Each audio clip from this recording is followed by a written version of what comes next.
नमस्ते, केदार सीकर सनातन संस्कार चैनल में आपका सहर्ष स्वागत है। आज हम सुन रहे हैं BGH017 भगवद गीता हिंदी भाष्य वाचन भाग क्रमांक 17। प्रत्यक्ष पुस्तक वाचन आरंभ करने से पहले आपसे प्रार्थना है कि इस उपक्रम से, इस भगवद गीता के वीडियो से और हमारे प्लेलिस्ट से आपको भगवद गीता का तथा सनातन धर्म का वेदों का बहुत सारा सखोल ज्ञान मिलने वाला है। तो थोड़ा सा समय निकालकर यह वीडियो अंत तक देखिएगा तथा हमारे चैनल के प्लेलिस्ट सेक्शन में जाके वहां पर भगवद गीता हिंदी भाष्य वाचन नाम का हमारा जो प्लेलिस्ट है, उस प्लेलिस्ट में जाके 1 से 16 तक सारे भाग भी आप सुनिएगा। इसके आगे आने वाले भाग भी मैं उसी प्लेलिस्ट में ऐड करने वाला हूं, तो आगे आने वाले भाग भी आप देखते रहिएगा, ये आपसे प्रार्थना है। तो हमारी नित्य पद्धति के अनुसार आइए भगवद गीता पुस्तक वाचन आरंभ करने से पहले परमात्मा का ध्यान करते हैं। ओम श्री परमात्मने नमः। त्वमेव माता च पिता त्वमेव बंधुश्च सखा त्वमेव विद्या द्रविणं त्वमेव सर्वं मम देव देव। ओम श्री परमात्मने नमः। पुस्तक वाचन का श्री गणेशा। हम अभी है पुस्तक के पृष्ठ क्रमांक 141 पर और 62वां श्लोक से हमें आरंभ करना है, श्री गणेशा करना है। संबंध 62वें श्लोक का। उपर्युक्त प्रकार से मन सहित इंद्रियों को वश में न करने से तथा भगवत परायण न होने से क्या हानि होती है, यह बात अब 2 श्लोकों में बतलाई जाती है। तो भगवत परायण न होने से, इंद्रियों को वश में न करने से क्या फायदे होते हैं, वो हमने पिछले भाग में देखे थे। अभी न करने से, ये न करने से क्या नुकसान होते हैं, ये अभी अगले 2 श्लोकों में हमें परमेश्वर भगवान बता रहे हैं। श्लोक क्रमांक 62। ध्यायतो विषयान् पुंसः संगस्तेषुपजायते संगात् संजायते कामः कामात् क्रोधोऽभिजायते। अर्थ देखते हैं। विषयों का चिंतन करने वाले पुरुष की उन विषयों में आसक्ति हो जाती है, आसक्ति से उन विषयों की कामना उत्पन्न होती है तथा कामना में विघ्न पड़ने से क्रोध उत्पन्न होता है। तो हमें क्रोध कहाँ से आता है? हमारे हाथ से, हमसे जो कुकर्म होते हैं या पाप होता है, वो क्रोध की वजह से ज्यादा क्रोध के कारण होता है। और क्रोध कहाँ से उत्पन्न होता है, उसका उत्तर परमेश्वर ने इस श्लोक में दिया है। सुंदर अर्थ है, पुनः पढ़ता हूं मैं। विषयों का चिंतन करने वाले पुरुष की उन विषयों में आसक्ति हो जाती है, आसक्ति से उन विषयों की कामना उत्पन्न हो जाती है तथा कामना में विघ्न पड़ने से क्रोध उत्पन्न होता है। पहला प्रश्न इस श्लोक के विषय में। विषयों का चिंतन करने वाले मनुष्य की उनमें आसक्ति उत्पन्न हो जाती है, इस कथन का क्या भाव है? उत्तर, इससे यह भाव दिखलाया गया है कि जिस मनुष्य की भोगों में सुख तथा रमणीय बुद्धि है, जिसका मन वश में नहीं है तथा जो परमात्मा का चिंतन नहीं करता, ऐसे मनुष्य को परमात्मा में प्रेम एवं उनका आश्रय न रहने के कारण उसके मन द्वारा इंद्रियों के विषयों का चिंतन होता रहता है। तो हमें क्या करना है? डूज एंड डोंट्स जो होते हैं, उसमें से हमारे लिए डोंट्स है। तो फिर से पढ़ता हूं मैं। हमें भोगों में सुख तथा रमणीय बुद्धि हमारी होती है, जिसका हमारा मन वश में नहीं होता है और हम परमात्मा का चिंतन नहीं करते हैं। तो हमारे जैसे मनुष्य का परमात्मा में प्रेम तथा उनका आश्रय न रहने के कारण हमारे मन के द्वारा इंद्रियों का विषय चिंतन सातत्य से होता रहता है, और ये हमें नहीं करना है। इस प्रकार विषयों का चिंतन करते करते उन विषयों में उसकी अत्यंत आसक्ति हो जाती है। पहले चिंतन होता है, उसमें से आसक्ति का जन्म होता है, तब फिर उसके हाथ की बात नहीं रहती। एक बार आसक्ति उत्पन्न हो गई तो उसके हाथ की बात नहीं रहती है, उसके ऊपर कंट्रोल नहीं रहता है, उसका मन विचलित हो जाता है। अगला प्रश्न। विषयों के चिंतन से क्या सभी पुरुषों के मन में आसक्ति उत्पन्न हो जाती है? उत्तर, जिन पुरुषों को परमात्मा की प्राप्ति हो गई है, उनके लिए तो विषय चिंतन से आसक्ति होने का कोई प्रश्न ही नहीं रहता। परम दृष्टवा निवर्तते से भगवान ऐसे पुरुषों में आसक्ति का अत्यंता भाव बतला चुके हैं। इनके अतिरिक्त अन्य सभी के मनों में न्यूनाधिक रूप में आसक्ति उत्पन्न हो सकती है। तो आसक्ति उत्पन्न हो सकती है, हमें प्रयत्न करते रहना है कामना ममता आसक्ति रहित होने का, और केवल कर्म करते रहने का प्रयत्न हमें करते रहना है। अगला प्रश्न। आसक्ति से कामना का उत्पन्न होना क्या है? तथा कामना से क्रोध का उत्पन्न होना क्या है। तो ये श्लोक डिटेल में समझाने के लिए ये सुंदर प्रश्न है और सुंदर प्रश्न का सुंदर उत्तर आगे आएगा। विषयों का चिंतन करते करते जब मनुष्य की यानी हमारी उनमें अत्यंत आसक्ति हो जाती है, उस समय उसके मन में नाना प्रकार के भोग प्राप्त करने की प्रबल इच्छा जागृत हो उठती है।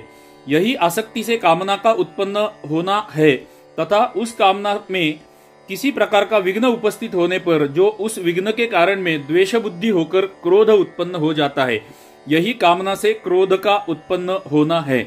सुंदर प्रश्न और सुंदर उत्तर था। अगर अभी तक समझ में नहीं आया रहेगा तो कृपया थोड़ा सा वीडियो पीछे लेके सुनिएगा। और मेरी नित्य की सातत्य की आपसे प्रार्थना रहती है कि कृपया हर एक वीडियो पुनः पुनः वारंवार सुनते रहिएगा। पहले ही श्रवण में सब कुछ समझ में न आने की संभावना है, इसीलिए मेरी ये प्रार्थना रहती है कि हर एक वीडियो पुनः पुनः वारंवार सुनिएगा और प्लेलिस्ट में जाके पहले भाग से लेके अब तक एक साइकिल आप कंप्लीट कर लीजिएगा और उसे रिपीट करते रहिएगा। अगला श्लोक 63वां श्लोक। क्रोधात् भवति सम्मोहः, सम्मोहात् स्मृति विभ्रमः, स्मृतिभ्रंशात् बुद्धिनाशो, बुद्धिनाशात् प्रणश्यति। अर्थ देखते हैं 63वें श्लोक का। क्रोध से अत्यंत मूढ़ भाव उत्पन्न हो जाता है, मूढ़ भाव से स्मृति में भ्रम हो जाता है, स्मृति में भ्रम हो जाने से बुद्धि अर्थात ज्ञान शक्ति का नाश हो जाता है तथा बुद्धि का नाश हो जाने से वह पुरुष अपनी स्थिति से गिर जाता है। तो हमारा पतन कैसे होता है, क्रोध कहाँ से उत्पन्न होता है और क्रोध उत्पन्न होने से क्या दुष्परिणाम होते हैं, ये बात 2 श्लोकों में परमेश्वर ने हमें बताई है। हमारे लिए डोंट्स है, ये हमें करना नहीं है और होने नहीं देना है हमारे विषय में। सुंदर भाग से हम जा रहे हैं, भगवद गीता का अत्यंत महत्वपूर्ण भाग। पहला प्रश्न 63वें श्लोक के विषय में, क्रोध से उत्पन्न होने वाले अत्यंत मूढ़ भाव का क्या स्वरूप है। उत्तर, जिस समय मनुष्य के अंतःकरण में क्रोध की वृत्ति जागृत होती है, उस समय उसके अंतःकरण में विवेक शक्ति का अत्यंत अभाव ही हो जाता है। वह कुछ भी आगा पीछा नहीं सोच सकता। क्रोध के वश में होकर जिस कार्य में प्रवृत्त होता है, उसके परिणाम को उसको कुछ भी ख्याल नहीं रखता है, उसका विचार नहीं करता है, वो डिसीजन नहीं ले पाता है, या तो डिसीजन ले लेता है, उसके परिणाम का विचार किए बिना हमसे निर्णय हो जाते हैं और उसके दुष्परिणाम हमें भोगने पड़ते हैं। इसलिए हमें क्रोध ही उत्पन्न नहीं होने देना है। ऐसी दिशा में अगर हम प्रयत्न करेंगे तो हमारे हाथ से पाप कर्म कुकर्म नहीं होंगे तथा ये आगे का दुष्परिणाम भी नहीं होगा। आगे यही क्रोध से उत्पन्न सम्मोह का अर्थात अत्यंत मूढ़ भाव का स्वरूप है।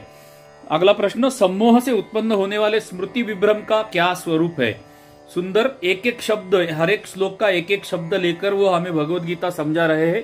हम आभारी है, ऋणी है जगदयाल जी गोविंदका जी के तथा गीता प्रेस गोरखपुर के। हमारे इस उपक्रम का, हमारे इस ज्ञान भांडार का श्रेय पूरा भगवद गीता का गीता प्रेस गोरखपुर को तथा जगदयाल जी गोविंदका जी को जाता है।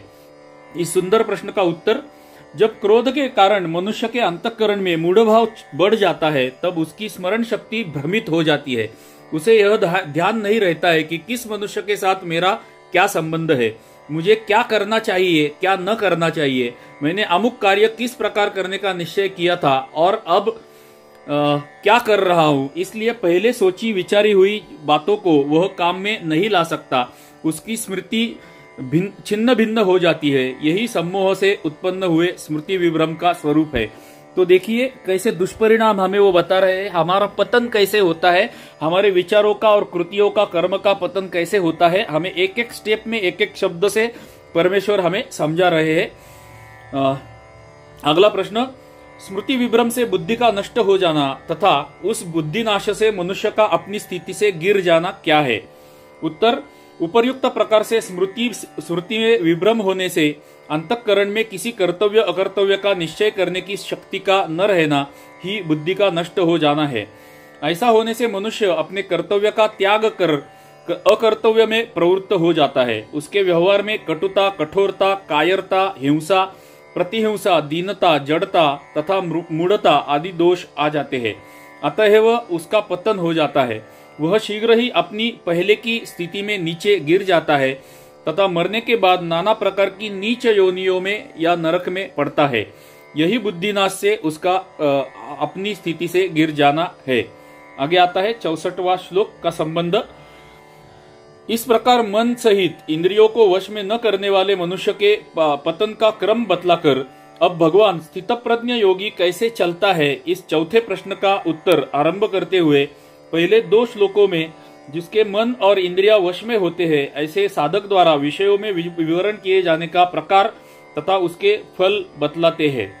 तो स्मरण में लाइए, हम पिछले भाग में अर्जुन ने 4 प्रश्न पूछे थे परमेश्वर को और उसके उत्तर परमेश्वर दे रहे हैं और वही उत्तर ही ये दूसरे भाग के अंतिम तक कंटिन्यू रहने वाले हैं, क्रमशः रहने वाले हैं। 64वां श्लोक पढ़ते हैं। राग द्वेष वियुक्तैस्तु विषयानिन्द्रियैश्चरन् आत्मवश्यैर्विधेयात्मा प्रसादम अधिगच्छति। अर्थ देखते हैं। हम अभी पुस्तक के 144वें पृष्ठ पर है। अर्थ 64वें श्लोक का, परंतु अपने अधीन किए हुए अंतःकरण वाला साधक अपने वश में की हुई राग द्वेष से रहित इंद्रियों द्वारा विषयों में विचरण करता हुआ अंतःकरण की प्रसन्नता को प्राप्त होता है। पहला प्रश्न, तू पद का क्या भाव है? उत्तर, पूर्व श्लोकों में जिसके मन इंद्रिय वश में नहीं है ऐसे विषयी मनुष्य की अवनति का वर्णन किया गया है तथा अब 2 श्लोकों में उससे विलक्षण जिसके मन इंद्रिय वश में किए हुए हैं ऐसे विरक्त साधक की उन्नति का वर्णन किया जाता है। इस भेद का द्योतक यहाँ तू पद है। तो पहले 2 श्लोकों में हमारा पतन का वर्णन किया, अभी दूसरे श्लोकों में वो हमें भिन्नता दिखला रहे हैं। स्थितप्रज्ञ व्यक्ति और हम में क्या भिन्नता होती है वो हमें आगे इस 2 श्लोकों में दिखा रहे हैं परमात्मा। अगला प्रश्न, विधेयात्मा पद कैसे साधक का वाचक है? उत्तर, जिसका अंतःकरण भली भांति वश में किया हुआ है ऐसे साधक का वाचक यह विधेयात्मा पद है। अगला प्रश्न, ऐसे साधक का अपने वश में की हुई राग द्वेष से रहित इंद्रियों द्वारा विषयों में विचरण करना क्या है? उत्तर, साधारण मनुष्यों की इंद्रियां स्वतंत्र होती है, उनमें उनके वश में नहीं होती है।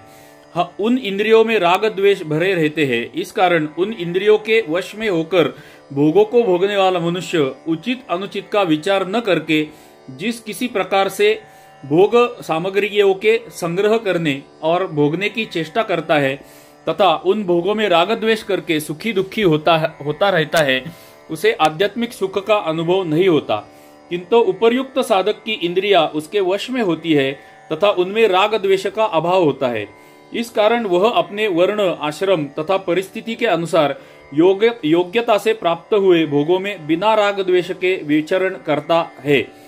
उसका देखना, सुनना, खाना पीना, उठना बैठना, बोलना बतलाना, चलना फिरना तथा सोना जागना आदि समस्त इंद्रियों के व्यवहार नियमित तथा शास्त्र विहित होते हैं। उसकी सभी क्रियाओं में राग द्वेष, काम, क्रोध तथा लोभ आदि विकारों का अभाव होता है। यही स्थितप्रज्ञ व्यक्ति का अपने वश में की हुई राग द्वेष रहित इंद्रियों द्वारा विषयों में विचरण करना है।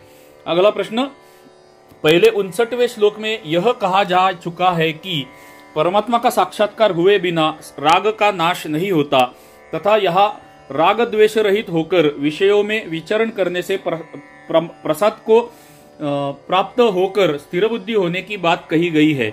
यहाँ के इस कथन से ऐसा प्रतीत होता है कि परमात्मा की प्राप्ति से पूर्व भी राग द्वेष का नाश संभव है। अतएव इन दोनों कथनों में जो विरोध प्रतीत होता है उसका समन्वय कैसा होता है? तो थोड़ा सा हायर लेवल प्रश्न है, थोड़ा आप ध्यान देकर सुनेंगे, पुनः ये भाग सुनते जाएंगे तो आपके भी ध्यान में आ जाएगा। मुझे भी ये थोड़ी समझने में कठिनाई हो रही है क्योंकि मैं भी भगवत गीता जीवन में पहली बार पढ़ रहा हूँ, पहली बार पठन करना हो, अध्ययन करना मैंने आरंभ कर दिया है, तो मुझे भी कठिनाइयां हो रही है।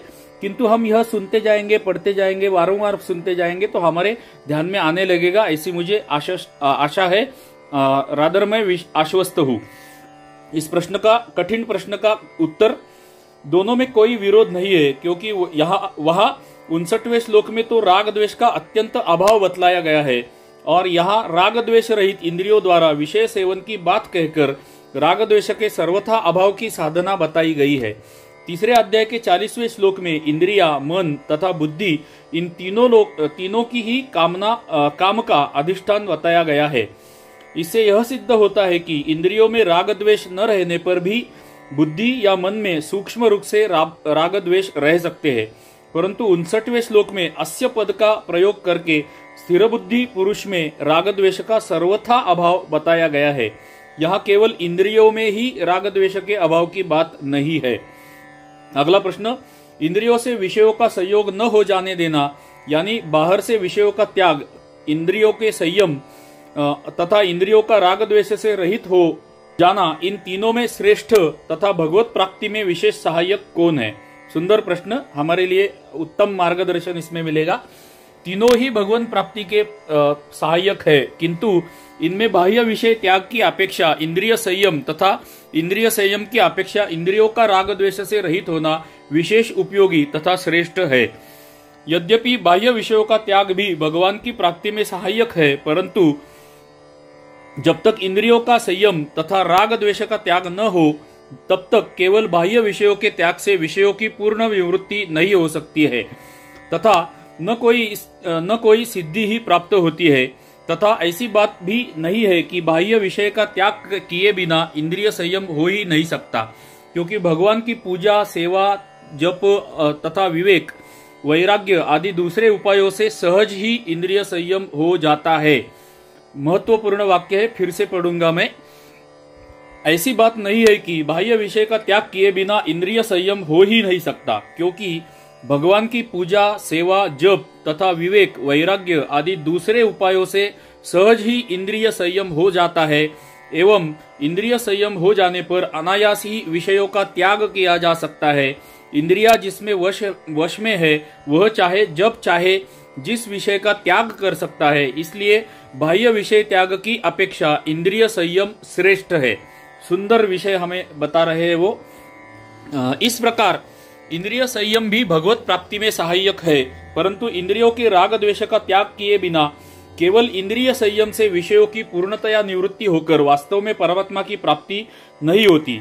तथा ऐसी बात भी नहीं है कि बाह्य विषय त्याग तथा इंद्रिय संयम हुए बिना इंद्रियों के राग द्वेष का त्याग हो ही नहीं सकता हो। सत्संग, स्वाध्याय तथा विचार द्वारा सांसारिक भोगों की अनित्यता का भान होने से तथा ईश्वर कृपा एवं भजन ध्यान आदि से राग द्वेष का नाश हो सकता है। फिर से पढ़ता हूँ। सत्संग, स्वाध्याय तथा विचार द्वारा सांसारिक भोगों की अनित्यता का भान होने से तथा ईश्वर कृपा एवं भजन ध्यान से आदि से राग द्वेष का नाश हो सकता है। तो हमें क्या क्या करना है? सत्संग, स्वाध्याय, विचार करना है, ईश्वर कृपा होनी चाहिए, भजन ध्यान भी हमें करना है। इससे हमारे राग द्वेष का नाश हो सकता है तथा जिसके इंद्रियों के राग द्वेष का नाश हो जाता है उसके लिए बाह्य विषयों का त्याग तथा इंद्रिय संयम अनायास अपने आप ही होता है। जिसका इंद्रियों के विषयों में राग द्वेष नहीं है वह पुरुष यदि बाह्य रूप से विषयों का त्याग न करे तो विषयों में विचरण करता हुआ ही परमात्मा को प्राप्त कर सकता है। इसलिए इंद्रियों का राग द्वेष से रहित होना विषयों के त्याग तथा इंद्रिय संयम से भी श्रेष्ठ है। सुंदर सुंदर सुंदर ज्ञान हमें मिल रहा है। थोड़ा कठिन हो सकता है समझने के लिए, किंतु हम वारंवार पुनः पुनः इसे सुनेंगे तो समझ में आ जाएगा। और सब कुछ समझ में न भी आया तो भी चलेगा। हम भगवद गीता के अभी केवल दूसरे अध्याय में, हमें 18वें अध्याय तक जाना है, तो बहुत सारा उपदेश हमें आगे मिलने वाला है, तो वो स्पष्टता आगे आगे आती जाएगी। अगला प्रश्न, प्रसादम या पद यहाँ किसका वाचक है? उत्तर, वश में की हुई इंद्रियों द्वारा बिना राग द्वेष के व्यवहार करने से साधक का अंतःकरण शुद्ध तथा स्वच्छ हो जाता है। इस कारण उसमें आध्यात्मिक सुख एवं शांति का अनुभव होता है। उस सुख तथा शांति का वाचक यहाँ प्रसादम पद है। इस सुख एवं शांति के हेतु रूप अंतःकरण की पवित्रता को तथा भगवान के अर्पण की हुई वस्तु अंतःकरण को पवित्र करने वाली होती है, इस कारण उसको भी प्रसाद कहते हैं। परंतु अगले श्लोक में उपर्युक्त पुरुष के लिए प्रसन्न चेतसः पद का प्रयोग किया गया है, अतः यह प्रसादम पद का अर्थ अंतःकरण की आध्यात्मिक प्रसन्नता मानना ही ठीक पता चलता है। मालूम हमारा शब्द नहीं हो सकता है, इसलिए पता चलता है मैंने प्रयोग किया।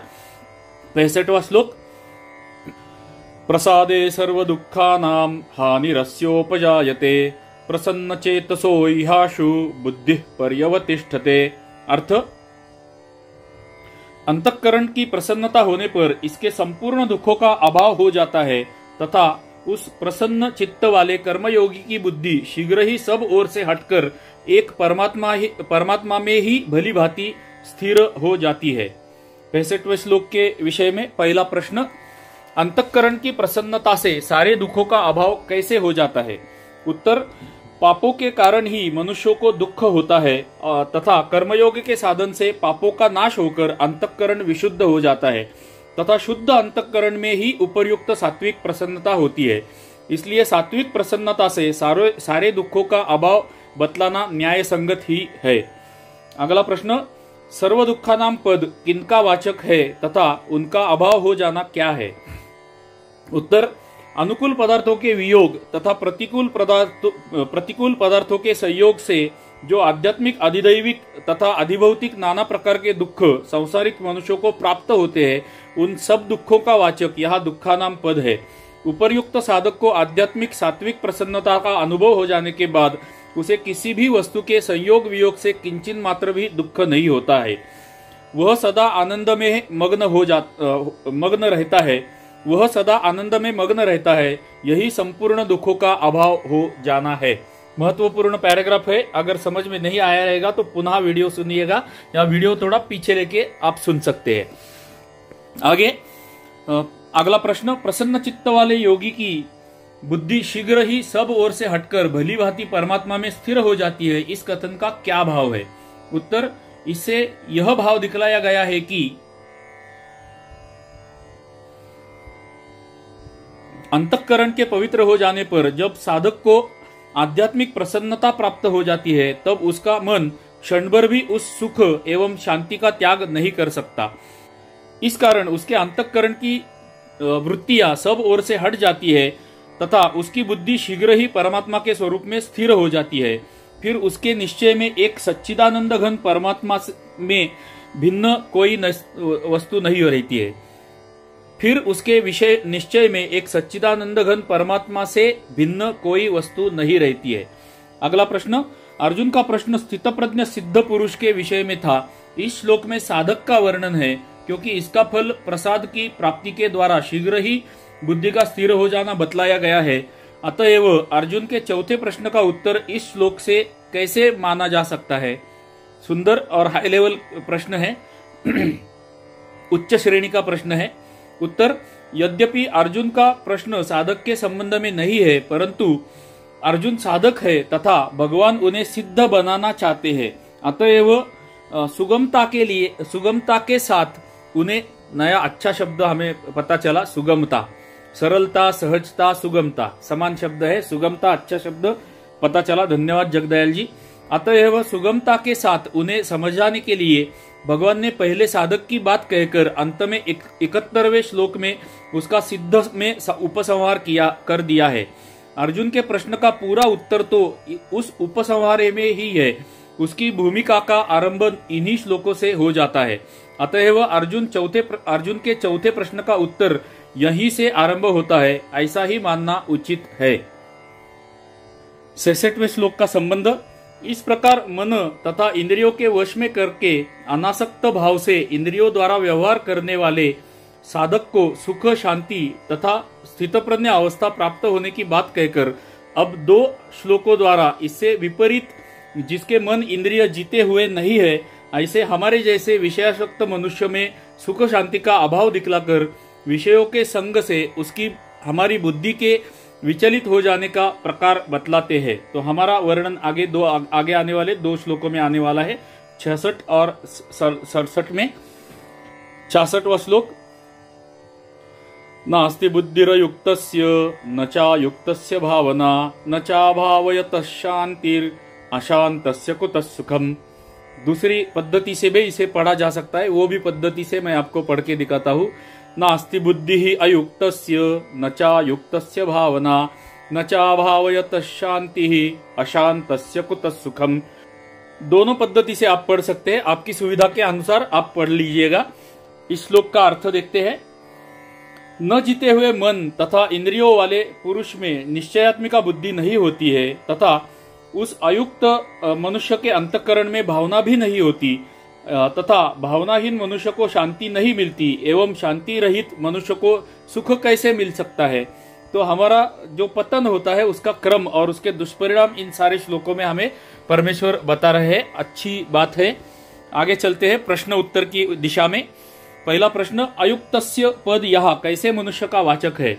उत्तर, जिसके मन एवं इंद्रिय वश में किए हुए नहीं है एवं जिसकी इंद्रियों के भोगों में अत्यंत आसक्ति है, ऐसे विषयासक्त अविवेकी मनुष्य का वाचक यह अयुक्तस्य पद है। अगला प्रश्न, अयुक्त में बुद्धि नहीं होती, इस कथन का क्या भाव है। उत्तर, इससे यह भाव दिखलाया गया है कि 41वें श्लोक में वर्णित निश्चयात्मिका बुद्धि उसमें नहीं होती। नाना प्रकार के भोगों की आसक्ति तथा कामना के कारण उसका मन विक्षिप्त रहता है। ये सब हमारा वर्णन है, उसका की जगह पे हमारा ले लीजिएगा। इस कारण वह अपने कर्तव्य का निश्चय करके परमात्मा के स्वरूप में बुद्धि को स्थिर नहीं कर सकता है। अगला प्रश्न, अयुक्त के अंतःकरण में भावना भी नहीं होती है, इस कथन का क्या भाव है। उत्तर, इससे यह भाव दिखलाया गया है कि मन तथा इंद्रियों के अधीन रहने वाले विषयासक्त मनुष्य में निश्चयात्मिका बुद्धि नहीं होती। इसमें तो कहना ही क्या है, उसमें भावना भी नहीं होती। अर्थात परमात्मा के स्वरूप में बुद्धि का स्थिर होना तो दूर रहा, विषयों में आसक्ति होने के कारण वह परमात्मा स्वरूप का चिंतन भी नहीं कर सकता। उसका मन निरंतर विषयों में ही रमण करता रहता है। तो हम अगर विषयों के भोगों का चिंतन सातत्य से करते रहेंगे तो हम परमात्मा का चिंतन या मनन या ध्यान कैसे कर पाएंगे। तो यह विषय हमें वो बता रहे हैं कि हमें परमात्मा का सतत सातत्य से चिंतन मनन ध्यान करते रहना चाहिए। अगर यदि हम विषयों में आसक्त रहेंगे, ममता आसक्ति और उसका ही चिंतन करते रहेंगे तो परमेश्वर का चिंतन हम नहीं कर सकते हैं। अगला प्रश्न, भावनाहीन मनुष्य को शांति नहीं मिलती, इस कथन का क्या भाव है। उत्तर, इससे यह भाव दिखलाया गया है कि परम आनंद तथा शांति के समुद्र परमात्मा का चिंतन न होने के कारण अयुक्त मनुष्य का चित्त निरंतर विक्षिप्त रहता है। उसमें राग द्वेष काम क्रोध तथा लोभ ईर्ष्या आदि के कारण हर समय जलन एवं व्याकुलता बनी रहती है, अतएव उसको शांति नहीं मिलती है। अभी आपके ध्यान में आया रहेगा कि कितना सखोल ज्ञान हमारा नित्य का जीवन व्यतीत करने के लिए हमें कितना सखोल और सरल सुगमता पूर्वक हमें ज्ञान मिल रहा है। धन्यवाद भगवत गीता का, धन्यवाद गीता प्रेस गोरखपुर का और धन्यवाद जगदयाल जी गोविंदका जी का। अगला प्रश्न पढ़ते हैं, शांति रहित मनुष्य को सुख कैसे मिल सकता है, इस कथन का क्या भाव है। उत्तर, इससे यह भाव दिखलाया गया है कि चित्त में शांति का प्रादुर्भाव हुए बिना कहीं किसी भी अवस्था में किसी भी उपाय से मनुष्य को सच्चा सुख नहीं मिल सकता। विषय तथा इंद्रियों के संयोग में तथा निद्रा आलस्य एवं प्रसाद में भ्रम से जो सुख की प्रतीति होती है वह वास्तव में सुख नहीं होता है, वह तो दुख का हेतु होने से वस्तुतः दुख ही है। फिर से पढ़ता हूं, सुंदर उत्तर है। इससे यह भाव दिखलाया गया है कि चित्त में शांति का प्रादुर्भाव हुए बिना कहीं किसी भी अवस्था में किसी भी उपाय से मनुष्य को सच्चा सुख नहीं मिल सकता। विषय एवं इंद्रियों के संयोग में तथा निद्रा आलस्य एवं प्रसाद में भ्रम से जो सुख की प्रतीति होती है वह वास्तव में सुख नहीं होता है, वह तो दुख का हेतु होने से वस्तुतः दुख ही होता है। अगला 67वां श्लोक, इंद्रियाणाम ही चरताम यन्मनोनुविधीयते तदस्य हरति प्रज्ञाम वायुर्नावमिवाम्भसी। अर्थ देखते हैं 67वें श्लोक का। क्योंकि जैसे जल में चलने वाली नाव को वायु हर लेती है, वैसे ही विषयों में विचरती हुई इंद्रियों में मन जिस इंद्रिय के साथ रहता है वह एक ही इंद्रिय उस अयुक्त पुरुष की बुद्धि को हर लेती है। पहला प्रश्न, ही पद का क्या भाव है। उत्तर, पूर्व श्लोक में यह बात कही गई है कि अयुक्त मनुष्य में निश्चल बुद्धि, भावना, शांति तथा सुख नहीं होते। उसी बात को स्पष्ट करने के लिए उन सबके न होने का कारण इस श्लोक में बतलाया गया है। इसी भाव का द्योतक हेतुवाचक ही पद है। अगला प्रश्न, जल में चलने वाली नौका तथा वायु का दृष्टांत देकर यहाँ क्या बात बताई गई है। उत्तर, दृष्टांत में नौका के स्थान में बुद्धि है, वायु के स्थान में जिसके साथ मन रहता है वह इंद्रिय है। जलाशय के स्थान में संसार रूप समुद्र है तथा जल के स्थान में शब्दादि समस्त विषयों का समुदाय है। जल में अपने गंतव्य स्थान की दिशा में जाती हुई नौका को प्रबल वायु दो प्रकार से विचलित करती है, या तो उसे पथभ्रष्ट करके उसकी भीषण तरंगों में भटकाती है या अगाध जल में डुबो देती है। किंतु यदि कोई चतुर मल्लाह उस वायु की क्रिया को अपने अनुकूल बना लेता है तो फिर वह वायु उस नौका को पथभ्रष्ट नहीं कर सकती, किंबहुना उसे गंतव्य स्थान पर पहुंचाने में सहायता करती है। इसी प्रकार जिसके मन इंद्रिय वश में नहीं है, ऐसा मनुष्य यदि अपनी बुद्धि को परमात्मा के स्वरूप में निश्चल करना चाहता है तो भी उसकी इंद्रिया उसके मन को आकर्षित करके उसकी बुद्धि को दो प्रकार से विचलित करती है। इंद्रियों का बुद्धि रूप नौका को परमात्मा से हटाकर नाना प्रकार के भोगों की प्राप्ति का उपाय सोचने में लगा देना, उसे भीषण तरंगों में भटकाना है तथा पापों में प्रवृत्त करके उसका अधःपतन करा देना, उसको डुबो देना है। परंतु जिसके मन तथा इंद्रिय वश में रहते हैं, उसकी बुद्धि को वे विचलित नहीं करते, वरम बुद्धि रूप नौका को परमात्मा के पास पहुंचाने में सहायता करते हैं। 64वें तथा 65वें श्लोकों में यही बात कही गई है। अगला प्रश्न, सब इंद्रियों द्वारा बुद्धि के विचलित किए जाने की बात न कहकर एक इंद्रिय के द्वारा ही बुद्धि का विचलित किया जाना कहने का क्या अभिप्राय है? उत्तर, इसे इंद्रियों की प्रबलता दिखलाई गई है। अभिप्राय यह है कि सब इंद्रियां मिलाकर मनुष्य की बुद्धि को विचलित कर देते हैं। इसमें तो कहना ही क्या है, जिस इंद्रिय के साथ मन रहता है वह एक ही इंद्रिय बुद्धि को विषय में फंसाकर विचलित कर देती है। तो सभी इंद्रिय ही मिलकर हमें विचलित करते हैं, हमारी बुद्धि को ऐसे नहीं है। एक भी इंद्रिय अगर उसके विषय में फंस गया तो भी हमारा बुद्धि को वो विचलित कर सकता है। देखा भी जाता है कि एक कर्णेंद्रिय के वश होकर मृग, स्पर्शेंद्रिय के वश होकर हाथी, चक्षु इंद्रिय के वश होकर पतंग, रसना इंद्रिय के वश होकर मछली तथा घ्राणेन्द्रिय के वश में होकर भ्रम, इस प्रकार केवल एक एक इंद्रिय के वश होने के कारण ये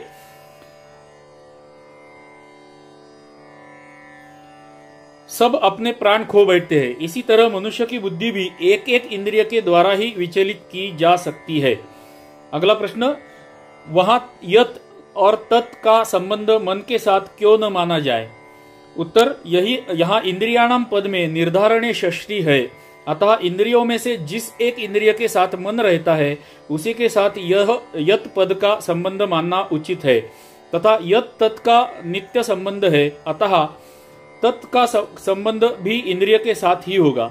अनुविधीयते में अनु उपसर्ग नहीं, कर्म प्रवचनीय संज्ञक अव्यय है, अतः उसके योग में यत में द्वितीय विभक्ति हुई है तथा कर्म प्रवृत्ति कर्म कर्तृ प्रक्रिया के अनुसार विधीयते का कर्मभूत मनः पद ही कर्ता के रूप में प्रयुक्त हुआ है। इसके अतिरिक्त अगले श्लोक में तस्मात् पद का प्रयोग करके इंद्रियों को वश में करने वाले की बुद्धि स्थिर बतलाई गई है। इसलिए भी यह यत तथा तत्पदों का इंद्रिय के साथ ही संबंध मानना अधिक युक्तिसंगत पता होता है। तो आपके ये भी ध्यान में आया रहेगा कि हमें संस्कृत के छोटे छोटे विशेष अंग भी वो हमें बता रहे हैं कि संस्कृत भाषा कैसे प्रयोग की जाती है और संस्कृत में शब्दों का चयन कैसे किया जाता है। ये भी ज्ञान हमें मिल रहा है, भले हमें उसमें हमें इंटरेस्ट हो या ना हो, किंतु हमें ज्ञान तो मिल रहा है। अगर आपको संस्कृत का इतना डिटेल में इंटरेस्ट नहीं है तो ऐसे प्रश्नों को आप इग्नोर कर सकते हैं। जो हमारे काम के हैं, जो हमें परमात्मा की दिशा में लेके जाने हैं, उन प्रश्न उत्तर और श्लोकों पर हम ध्यान केंद्रित करेंगे। अगला प्रश्न, अकेला मन या अकेली इंद्रिय बुद्धि के हरण करने में समर्थ है या नहीं? उत्तर, मन के साथ हुए बिना अकेली इंद्रिय बुद्धि को नहीं हर सकती। हाँ, मन इंद्रियों के बिना अकेला भी बुद्धि को हर सकता है। और आगे आता है 68वां श्लोक, किंतु हमारा रिकॉर्डिंग का समय समाप्त हो चुका है, तो हम इस भाग में यहीं पर इतिश्री की दिशा में जाते हैं। अगले 18वें संस्करण में हम भगवद गीता अध्याय 2 सांख्य योग के 68वें श्लोक के से आरंभ करेंगे। आप सबसे हमारी नित्य की प्रार्थना कि अगर हमारा यहाँ भगवद गीता सीखने का, अध्ययन करने का प्रयास आपको अच्छा लगा रहेगा तो कृपया वीडियो को लाइक कर दीजिएगा। एक छोटा सा कमेंट अवश्य कीजिएगा। आपका कमेंट यह भगवद गीता का, सनातन का, वेदों का ज्ञान ज्यादा से ज्यादा लोगों तक पहुंचाने में बहुत मदद करने वाला है, तो एक छोटा सा कमेंट अवश्य कर दीजिएगा। भगवत गीता का यह ज्ञान ज्यादा से ज्यादा लोगों तक पहुंचने के लिए, सनातनी भारतीय लोगों तक पहुंचने के लिए इस वीडियो के लिंक्स अपने अभिभावक, मित्र, कुटुंब, परिवार, सहकर्मी सारे लोगों के साथ शेयर करते रहिएगा। मेरे चैनल केदार सीकर सनातन संस्कार के नोटिफिकेशन भी ऑन करके रखिएगा, ताकि आगे आने वाले भागों के नोटिफिकेशन आपको ऑटोमेटिकली मिलते रहे। चलिए तो मिलते हैं अगले 18वें संस्करण में। तब तक के लिए आप सभी को जय श्री हरि, जय श्री हरि, जय श्री हरि। धन्यवाद।